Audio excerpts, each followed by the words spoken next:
Assalamualaikum warahmatullahi wabarakatuh.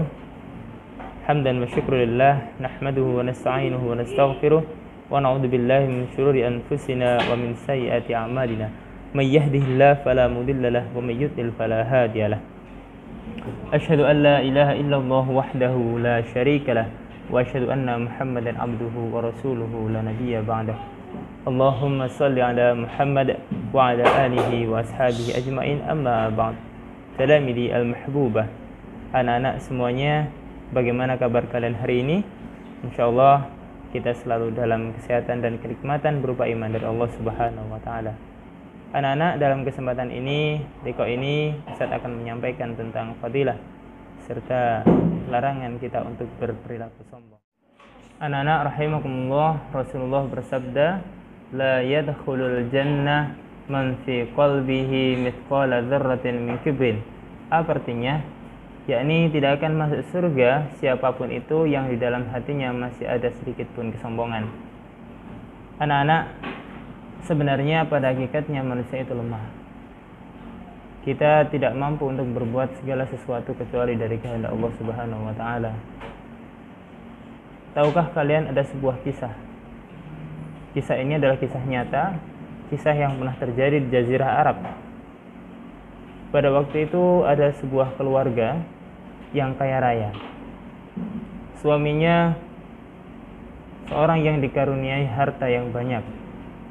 Sehingga suatu ketika pada malam hari, ketika mereka berdua sedang makan malam, maka diketuklah pintu mereka dan datanglah seorang pengemis yang meminta makan kepada mereka.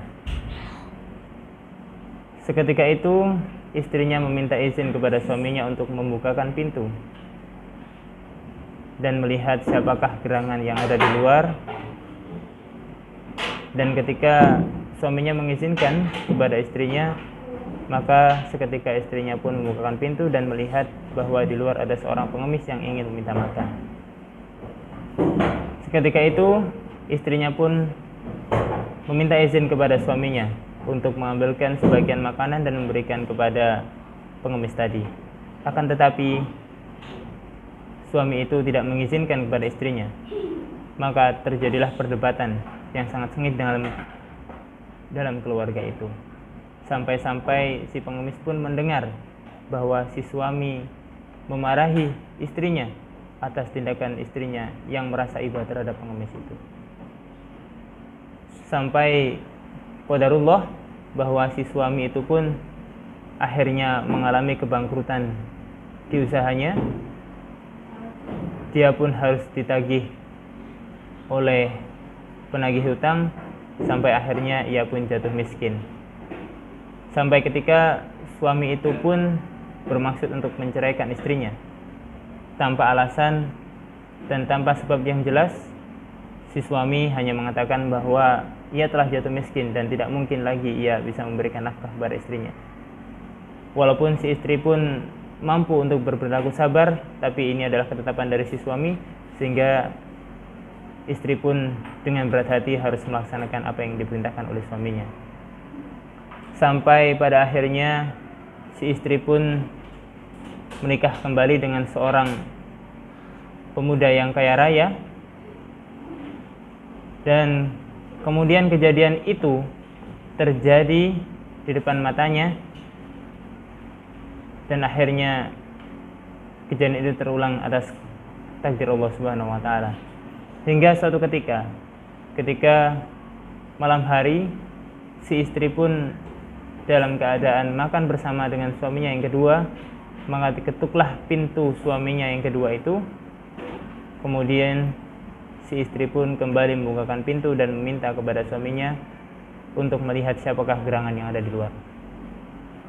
Maka kemudian si suami yang soleh ini mengatakan kepada istrinya, baik, silahkan, kamu boleh bukakan pintu dan lihat siapa yang ada di luar.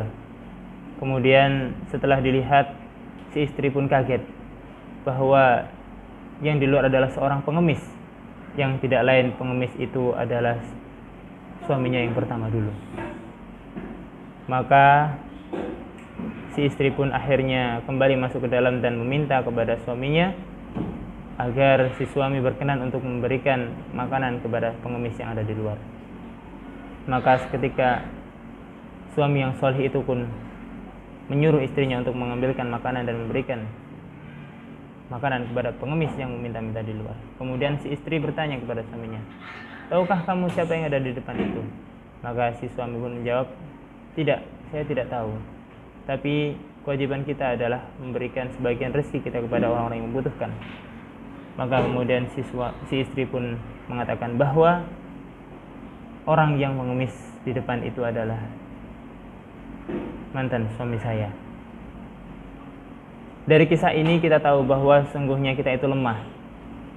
Kita itu tidak ada daya. Kita diciptakan oleh Allah Subhanahu wa taala dalam kondisi yang lemah dan tidak mampu untuk